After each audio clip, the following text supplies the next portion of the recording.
Entonces, había puesto el título Voces disonantes, pero en realidad creo que me voy a concentrar en un aspecto, bueno, más tocante, ¿no? Voces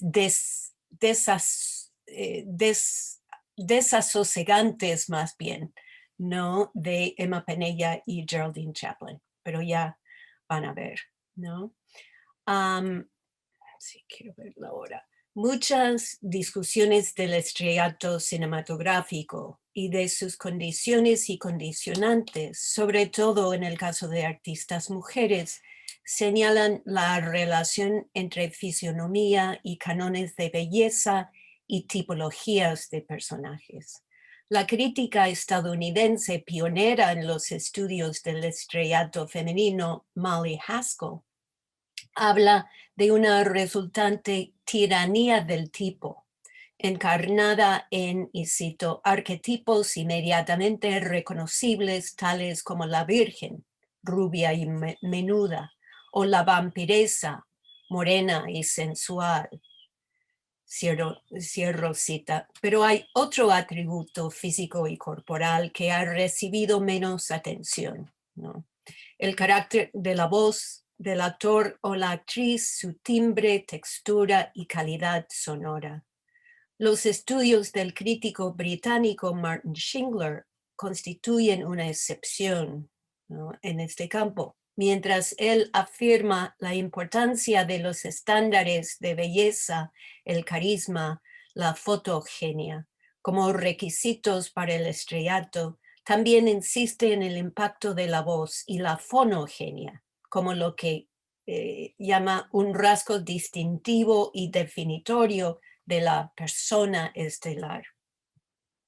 En el contexto de España y la historia cinematográfica española existe una área en la que las asociaciones entre la voz y los tipos vocales y arquetipos performativos han sido codificados y perfeccionados, y ese contexto es la industria del doblaje. Aunque el doblaje se considera uno de los muchos legados del franquismo y la notoria ley de 1941 que impuso el doblaje obligatorio al castellano de todas las películas en lengua extranjera, la práctica del doblaje sigue vigente hasta el momento presente. Tal vez, seguramente, ¿no?, debido a los hábitos arraigados de los espectadores y también la influencia de una industria de doblaje económicamente potente. Alejandro Ávila, el autor de varios libros sobre la historia y las técnicas del doblaje, propone una serie de tipologías que ilustran la correlación directa entre los personajes fílmicos y los tipos vocales. Así es que para el protagonista galán se exige, en palabras de Ávila, una voz grave y seductora, mientras para el antagonista galán se especifica una voz igual de grave, pero menos atractiva. La voz de la protagonista dama es descrita como dulce y femenina, en contraste con su contraparte antagonista, cuya voz ha de ser algo grave y más afectada. Las diferencias de edad y la identidad racial también se ven reflejadas en descripciones de tipos de voces maduras y las voces de hombres de color, caracterizados por una voz rota y grave, pero eso sería otro tema, ¿no? En un estudio de las industrias de doblaje en Alemania y España, Candace Whitman-Linson señala, no sin sorpresa de su parte, el predominio de este tipo de criterio prescriptivo en las decisiones sobre contrataciones en los estudios de doblaje, por encima del requisito de que el actor de doblaje tenga una voz semejante a la del actor original. Describe, y cito a ella, la tendencia generalizada de darle al personaje que encarna, por ejemplo, el papel de un hombre fuerte y rudo, una voz grave y varonil, sin tomar en cuenta si el actor original tuviera este tipo de voz. Advierte de los efectos nocivos de los estereotipos vocales, que escribe ella, que nos enseñan a concebir a todas las actrices bellas con voces similares sexy, o tal vez la idéntica voz sexy, y a todos los vaqueros con una voz grave y varonil, y los personajes cómicos con una voz de pito. He argumentado en estudios previos que una de las consecuencias duraderas del uso persistente del doblaje en España ha sido la imposición de una ortodoxia vocal y una estandarización y tipificación de voces, especialmente en lo que se refiere a la identidad de género en el cine de lengua española. Tal vez el ejemplo más extremo de la aplicación de estas normas se encuentra en la carrera de Emma Penella. Celebrada en un número de la revista Ídolos de Cine de 1958 como, cito, la mejor y más famosa actriz española del momento, cierro cita, ella logró el reconocimiento de su talento y su estatus estelar a pesar de una limitación de sus capacidades expresivas, yo creo que impensable hoy en día. En un artículo, La voz de Emma Penella, publicado el mismo año, 58, en la revista Radio Cinema, Adolfo Gil de la Serna la caracteriza como la estrella española que más trabajo ha dado en los estudios de doblaje. Su frase se refiere al hecho de que al principio de su carrera era habitual que se sustituyera la voz de Penella por la de otra actriz profesional del doblaje. Aduce las razones de este recurso al doblaje: que su voz no se considerara microfónica o compatible con la tecnología de grabación, y que su timbre fuera atípico y poco femenino. Y cito a Gil de la Serna, pastosa, hasta si se quiere demasiado bronca para ser de mujer. Observa que Juan Antonio Bardem notablemente le había devuelto su voz en cómicos, pero se queja de que la práctica haya persistido y que, y cito, directores de la talla de Morotti, Sáenz de Heredia, Ruiz Castillo, Ladislao Valla, etc., de probado solvencia artística, hicieron que la voz de Emma Penella fuese doblada, con lo que se nos seguía dando la presencia física de la estrella, pero se nos robaba su voz inconfundible. Y cierro la cita. Aunque Penella eventualmente pudo recuperar su voz en sus películas posteriores, fue a costa de un encasillamiento persistente en papeles de prostitutas y mujeres de reputación dudosa. Y también han persistido las barreras a la emergencia y el desarrollo de interpretaciones y artistas capaces de desafiar la tiranía del tipo, por lo menos en términos de voces e identidades no estándares. Aunque las limitaciones a las que se enfrentó derivaban de otros factores, la carrera y la filmografía españolas de Geraldine Chaplin en los años 60 y 70 dicen mucho sobre los cambios en las actitudes hacia la diversidad vocal y el papel de esta en la realización de historias de mayor complejidad. Semejante al caso de Penella, la voz de Chaplin fue objeto del doblaje intralingual, descrito por A.B. Mark Nornes como una forma de sustitución de voces usual en su intento y efecto de domesticación, son sus palabras.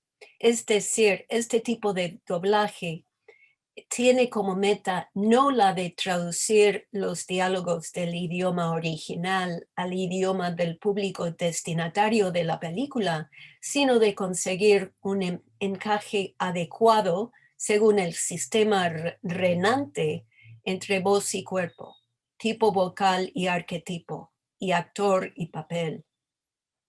Consistente con las convenciones normativas descritas por Ávila, las voces femeninas en particular han sido confinadas a una gama sonora restringida, caracterizada por un sonido pulido y limpio, de la cual se ha limado cualquier ruido o rasgo excesivo. En otros ensayos he analizado el carácter y el efecto de la verdadera voz de Penella, restaurada en películas como Cómicos y El Verdugo, y el plus performativo resultante en su realización de personajes auténticos y de mayor complejidad humana. Aquí, en cambio, propongo concentrarme en un film, un intricado thriller dirigido por José Antonio Nieves Conde en 1955, Los peces rojos, en el que los mecanismos y la impostura propios del doblaje contribuyen a la temática y la performance de Penella. Tom Whitaker, otro obsesionado con voces y el doblaje, ha trazado la etimología común de los verbos dub, doblar y doublé en inglés, español y francés, todos ellos derivados del latín duplare, de duplus, la raíz también de las palabras duplicidad y doblez.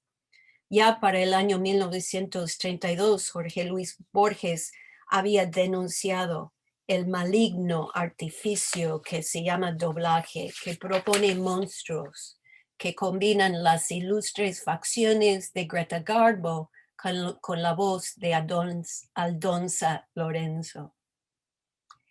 En Los peces rojos, la vida del personaje de Penella, Ivonne, se desenvuelve en un ambiente artístico, el teatro de variedades donde recibe las atenciones de su prometido Hugo, un escritor fracasado que todavía busca publicar su primera novela. Sus respectivas carreras informarán lo que se revela como una inventiva puesta en escena de la muerte del hijo de este.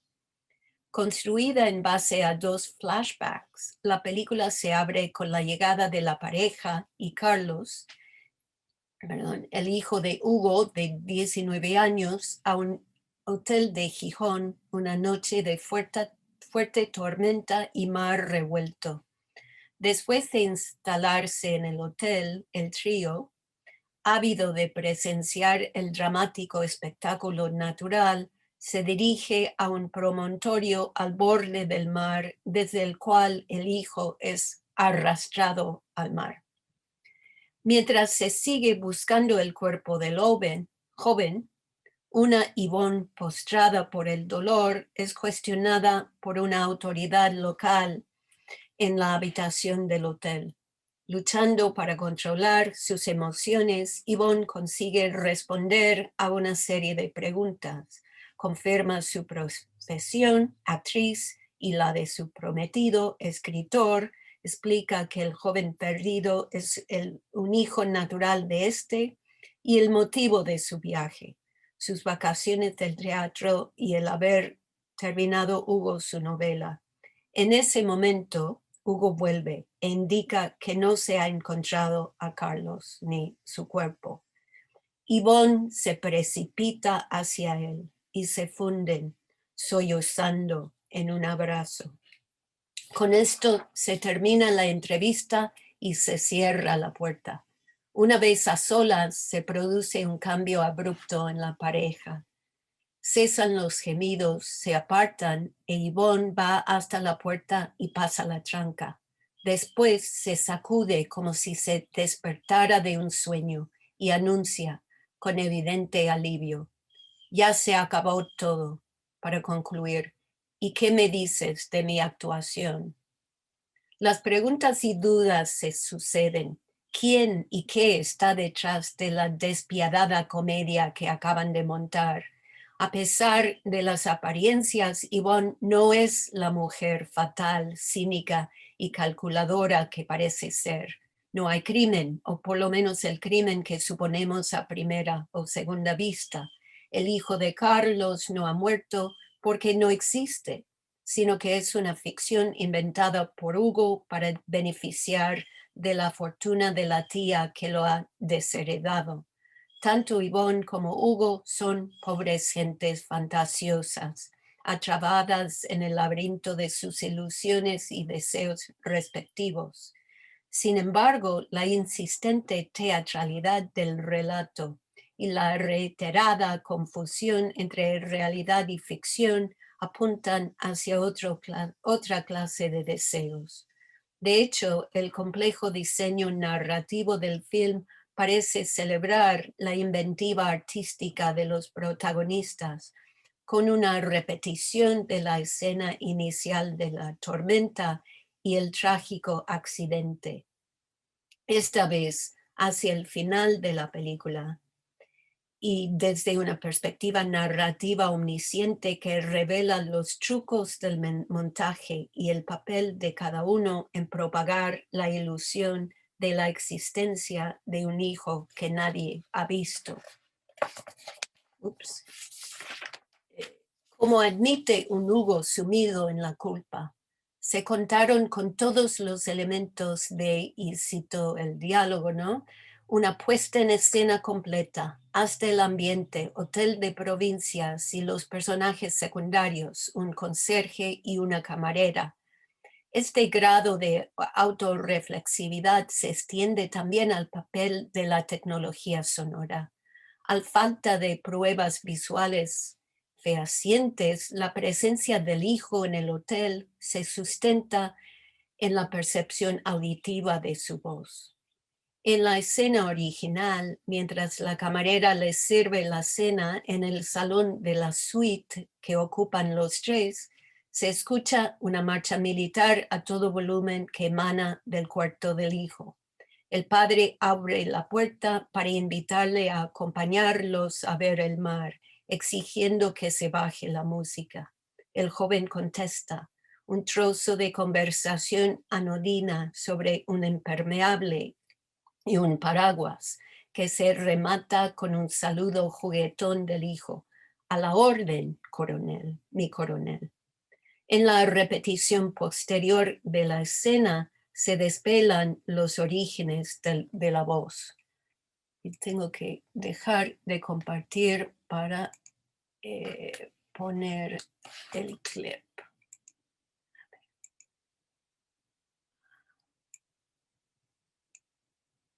Ups. No, es este.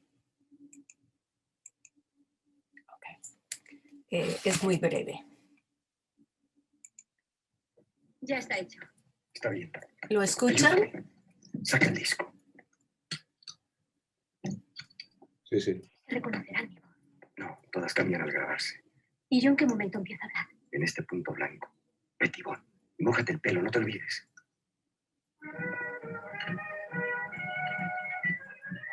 ¡Qué espanto! ¿Cómo suena el mar? Buenas noches, señorita.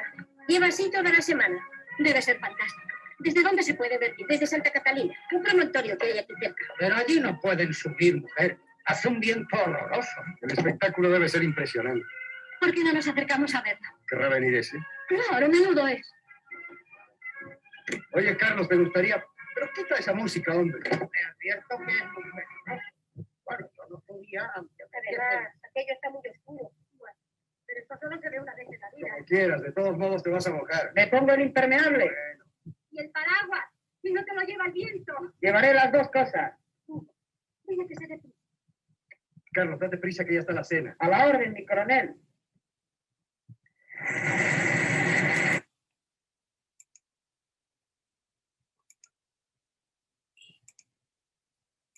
Sí. Bueno, como acabemos de ver, y escuchar, se trata de un tocadiscos en el cuarto en el que gira el disco que reproduce la marcha seguida de una segunda pista con las palabras del hijo. Y el autor real, o más bien autora, de estas frases no es otra que la propia Yvonne, que le pregunta preocupada a Hugo si no van a reconocer su voz. La respuesta confiada de él que no, porque todas las voces cambian al grabarse. De repente, esto nos remite a otro nivel de simulaciones de especial relevancia en el contexto de la carrera de Penella.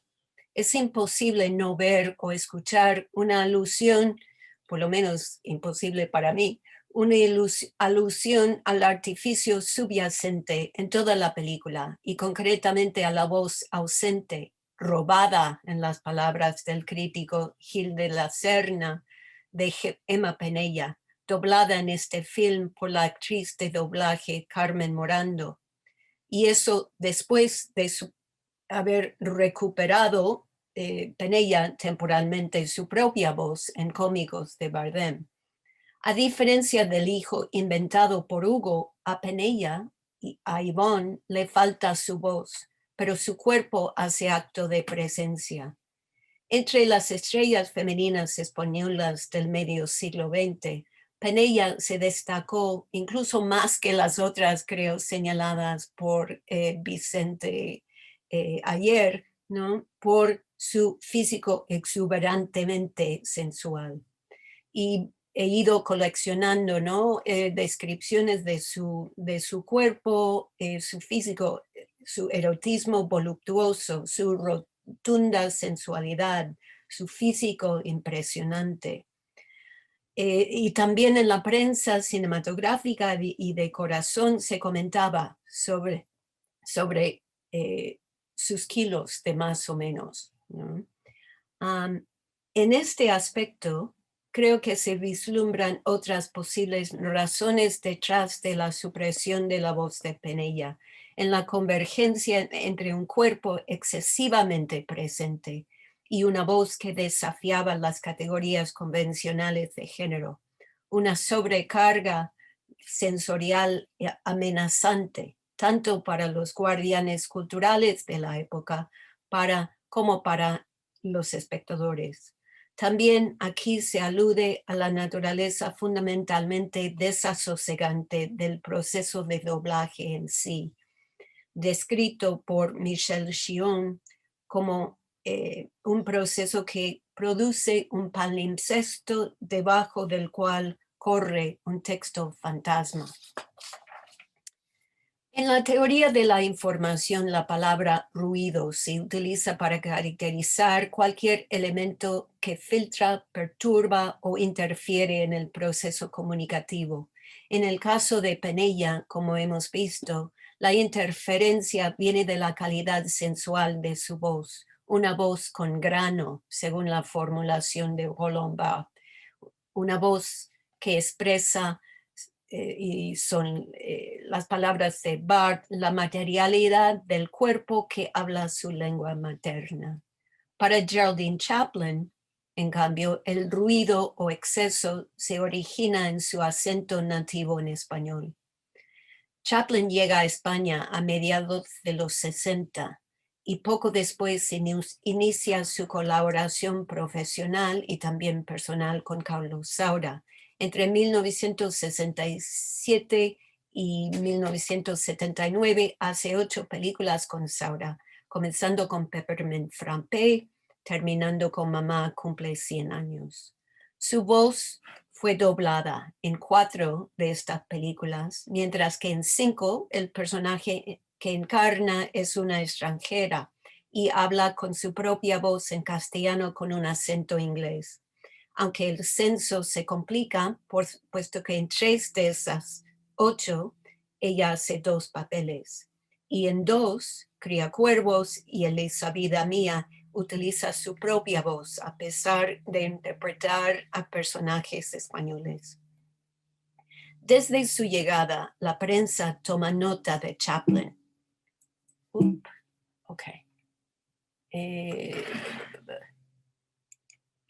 Ok. La prensa toma nota de Chaplin como hija y nieta de la realeza cinematográfica y literaria angloamericana y también de su acento. Varían las evaluaciones de su voz y acento, según se ve en varios artículos de prensa sobre ella. Y voy a citar unos cuantos, ¿no?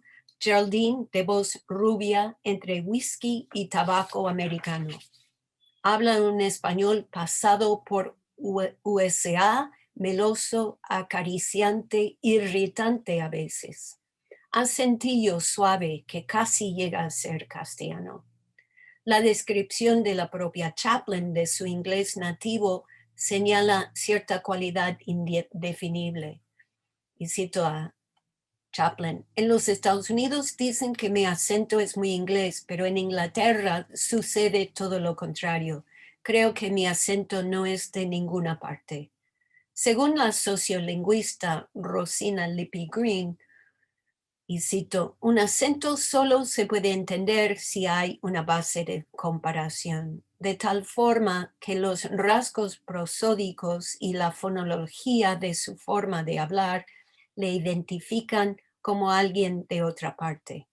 Bajo este criterio, la voz de Chaplin parece constituir un ejemplo de una voz de una permanente otredad. Chaplin y Saura sabrían aprovechar los efectos deslocalizantes y perturbadores de su acento en películas como Peppermint Frappé y Ana y los Lobos, en las que hace resaltar el atractivo exótico de los personajes, que provoca una reacción violenta en los protagonistas masculinos, llevándolos a eliminar al cuerpo extranjero del organismo nacional. Se manifiestan de forma evidente en el desdoblamiento de Chaplin en Peppermint Frappé, en la que conserva su voz en el papel de la engañosa Elena con su peluca rubia, mientras que se le dobla la voz en su representación de la tímida y apagada Ana, la asistente en el consultorio del protagonista Julián. Sin embargo, estos papeles y prácticas vocales se ajustan a la norma que exige la domesticación de voces y acentos disonantes por medio del doblaje o la justificación proporcionada por los orígenes extranjeros de sus personajes, descritos por Chaplin como la peligrosa extranjera de siempre. Pero no pienso ocuparme de estos casos aquí, sino de sus actuaciones. En realidad solo voy a hablar sobre una, ¿no? Voy a contar un poco. Pero su actuación en una película en la que el personaje de Chaplin es presentado como una española, pero habla como alguien de otra parte. En la primera de ellas, Criacuervos, de nuevo vemos y escuchamos a Chaplin en un doble papel, como María, la madre de la niña protagonista, Ana, en los recuerdos de esta última. Y también voy a la imagen, por lo menos vemos la imagen, no vamos a ver mucho más de la película, ¿no? Sí, bueno, sí. María, la madre de la protagonista, y en una serie de monólogos situados en un tiempo futuro de la Ana adulta, ¿no? Entonces juega el papel de la madre de la protagonista y luego la protagonista como adulta, ¿no? Sí, entonces voy saltando a Elisa Vida Mía. ¿No? La siguiente colaboración entre Saura y Chaplin se aleja de la relación madre-hija que se exploró en Criacuervos para indagar en los lazos entre padre e hija. Aunque no se recurre en ningún momento al doblaje, En Elisa Vida Mía se sigue investigando las posibilidades dramáticas del sonido vocal al bucear en los múltiples significados y efectos de la voz en una serie alternante de monólogos en off que dan voz a las presuntas memorias de Luis, el padre de Elisa, interpretado por Fernando Rey. La película se abre con la narración en off de Luis, que acompaña el plano de una carretera rural atravesada por un solo coche. Pero el contenido del monólogo, que describe el distanciamiento de la hija del padre y la crisis matrimonial de esta, expresa la perspectiva de Elisa, el papel hecho por Chaplin, cuya visita al padre es el detonante del relato. Presenciamos un acto semejante de ventriloquismo en una escena posterior en la que Elisa se adentra en el estudio de su padre. Se acerca a su escritorio y las páginas manuscritas encima de él. Y voy a mi otra cita. Ups, no tengo. A ver, creo que tengo que.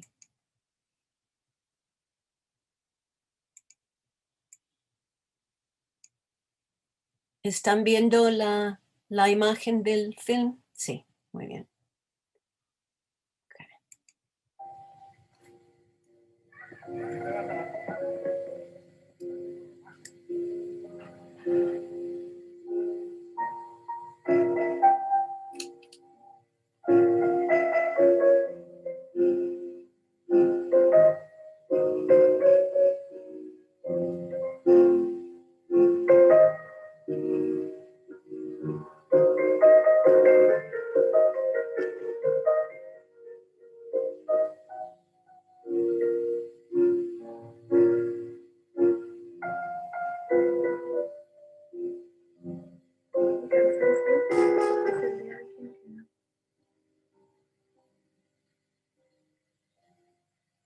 Mi cansancio es el de alguien que no ha llegado a ninguna parte.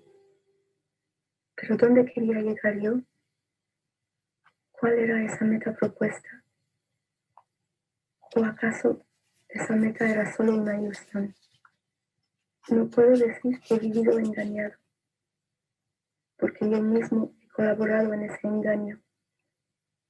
Y ahora me doy cuenta que esa persona que había aprendido una serie de cosas, la mayor parte de ellas inútiles, pero que daban sentido a su vida, ha llegado a una situación en que esas cosas aprendidas han dejado de servirle.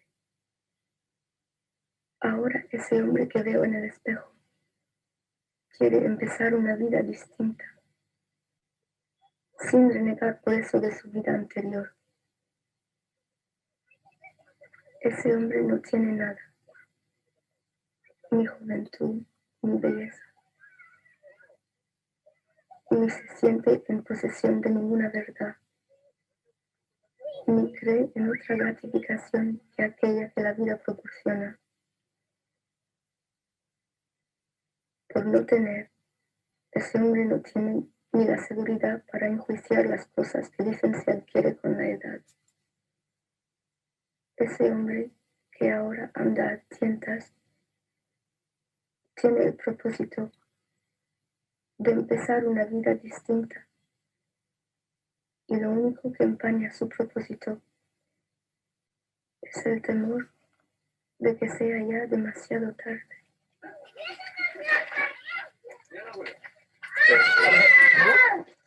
Pero ¿qué hacéis aquí? ¡Qué sorpresa! Hola, chica. Sí.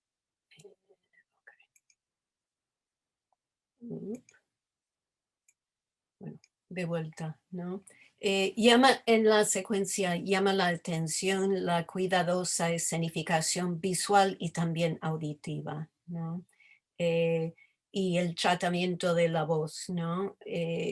La voz de Chaplin que sube desde un murmullo apenas perceptible hasta la inteligibilidad, Logramos reconocer el origen de las palabras en el texto que vimos del padre, pero no su fuente visual en la cara impasible de la mujer. Solo asume la autoría vocal, solo vemos coincidir las palabras y el movimiento de sus labios cuando se enfoca su reflejo en una foto de Elisa, en la figura de Ana Torrent y su hermana de niñas. Marcia Kinder se ha servido del término batiniano reinvoicement, reinvocalización en sus análisis de escenas semejantes en la obra de Almodóvar. Está definido por el crítico y filósofo ruso como el acto de combinar voces de autoridad con una voz interior persuasiva de uno.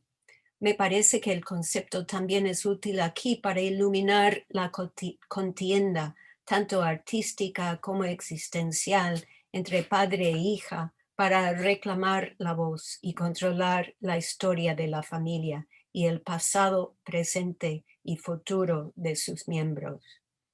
Como traductor, Luis ejerce el poder de la voz como una expresión de sus propias aspiraciones creativas y la película a su vez recurre a una lista impresionante de autoridades literarias españolas clásicas: Calderón, Gracián, Garcilaso de la Vega, el último, el autor del soneto que inspira el título del film y el nombre de la protagonista. A través de la figura de Fernando Rey, una de las voces más reconocibles del cine español, se activa la doble capacidad de la voz como vehículo del lenguaje y significado al mismo tiempo como expresión sonora corporal. El director evoca esta dimensión al describir sus tentativas de controlar y dirigir la producción vocal del actor durante el proceso de rodaje. Y dice Saura, el primer día yo le dije a Rey que se olvidara de ese tono profesional serio, aristócrata, que él imprime a menudo a sus interpretaciones. La lucha de Elisa y de la propia Chaplin por sostener y proyectar su propia voz interior persuasiva se ve dificultada, por un lado, por las diferencias de poder inherentes a las jerarquías familiares y de género, y por el otro, por el hecho material auditivo de su voz y acento. De hecho, en las actuaciones de Chaplin, tanto en Criacuervos, que no vimos o escuchamos, como en Elisa Vida Mía, observamos la oposición entre el extraño poder que se deriva del efecto acusmático, que también se evoca, ¿no? En Los peces rojos, de la voz sin cuerpo u origen visible, descrito por Michel Chion, y los límites impuestos por un acento, como la de Chaplin, que la sujeta en un cuerpo particular. Estas dos posiciones vocales corresponden a los conceptos binarios de la voz en el cine, desarrollados en la teoría psicoanalítica de Kaja Silverman y otros. En esta formulación, el poder narrativo reside en la voz masculina en off u over, situada fuera de la diégesis y próxima al aparato enunciador, según Silverman, privilegiada en la medida en que trasciende el cuerpo.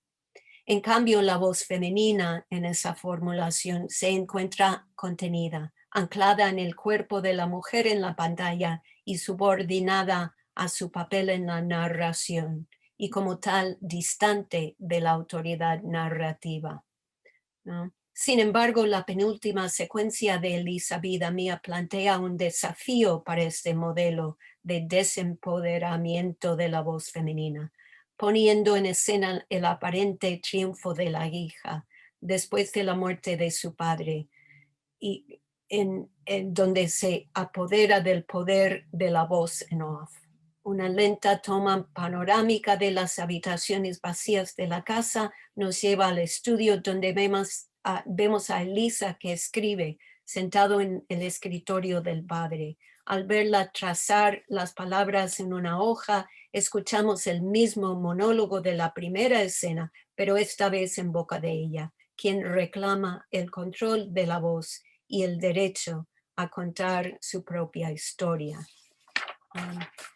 No deja de ser llamativo que los estudios canónicos del cine de Saura pasan por alto el tema de la voz de Chaplin. Parece confirmar que para la mayoría de los críticos la voz y la sonoridad vocal siguen considerándose fenómenos superficiales, reducibles a su función como portadores de la expresión verbal.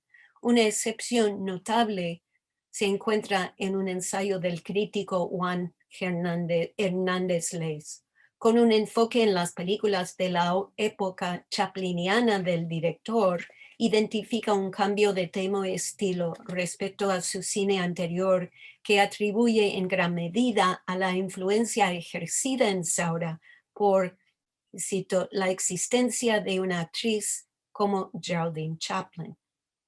Al especular Hernández Les sobre la naturaleza de esa influencia, subraya los efectos de, y cito al crítico, su acento ambiguamente deslocalizado, el habla singular, diferente y monstruoso de Geraldine Chaplin. Una manera de hablar precisa que es una invitación al vacío, a lo que está por ver, a lo desconocido, al horror. Aunque no profundiza realmente en las implicaciones de esta caracterización de la voz de Chaplin, sus aseveraciones destacan el poder de su voz y las prácticas vocales generadas en torno a ella, para desestabilizar tanto los principios de coherencia temporal y espacial como nuestros conceptos fundamentales de identidad y la autoridad narrativas. Al enfatizar la amenaza del encanto exotizante de Chaplin, un efecto, como hemos comentado, que se explota en varias de sus películas con Saura, Hernández Les también invoca el terror generalizado al arquetipo de lo monstruoso femenino. Esta reacción hiperbólica frente a la voz y el habla de la otra hace eco de las denuncias semejantes de las mujeres que se atreven a transgredir fronteras y normas establecidas, cuyas voces, según la historiadora Christine Eric, son caracterizadas como ruidos que perturban el ambiente sonoro y se perciben como disonantes y discordantes. En el caso de Chaplin, su voz lleva la marca de sus orígenes extranjeros, pero su diferencia auditiva también nos aleja del valor semántico y el significado de las palabras hacia su realidad corporal y material. El acento de Chaplin, otra forma de exceso vocal, junto con la textura sensual de la voz de Penella, a pesar de las limitaciones impuestas en las actrices y sus interpretaciones, resuenan para generar lecturas que socavan las narrativas tipificadas y familiares de género e identidad. Y muchas gracias y perdona que haya excedido el tiempo, ¿no? Siempre tengo el número de páginas calculado, pero leo lentamente.